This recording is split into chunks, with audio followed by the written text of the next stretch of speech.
সেদিন তো আমরা হুতমে ছিলাম, হঠাৎ দেখি আমাদের চোখের নিচে রাসেল ভাইপার হাঁপ। তো আমরা সবাই মিলে ওকে অনেক মানে মেরেই ফেলছিলাম। পরে দেখি ও মা, এটা তো রাসেল ভাইপার হাঁপ ছিল না, তো বুড়া হাঁপ ছিল।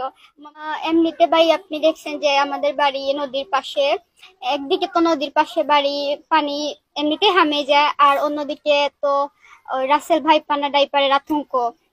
আর এগুলা নিয়ে অনেক কষ্টে আছি আমরা। আর কি বলবো, মাঝে মাঝে তো স্বপ্নেও আমি দেখি রাসেল ভাইপারকে, রাত্রে সে তো আমাকে রীতিমতো ভয় দেখায় ওটা। আর সেদিন তো আমরা হুতমে ছিলাম, হঠাৎ দেখি আমাদের চোখের নিচে রাসেল ভাইপার হাঁপ। তো আমরা সবাই মিলে অনেক বাড়ি মানে ওকে অনেক বাড়ি মেরেই ফেলছিলাম।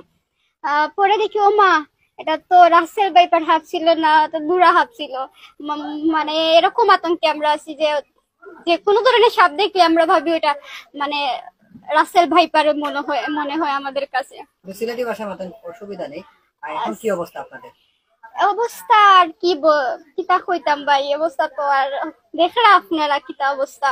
একটু দেখলে উচলে যায় মানুষ, মানে একটা যাচাই করে না যে একটা কি যাচ্ছা, মানে দুরা হাফরে বানাইলে তারা রাসেল ভাইপার। গত কয়দিন আগে তো আমরা এলাকাত কি হইছে, অজগরের বাচ্চা একটা পাইছেন, পাইয়া আতঙ্ক ছড়াইছেন একটা মানে রাসেল ভাইপার।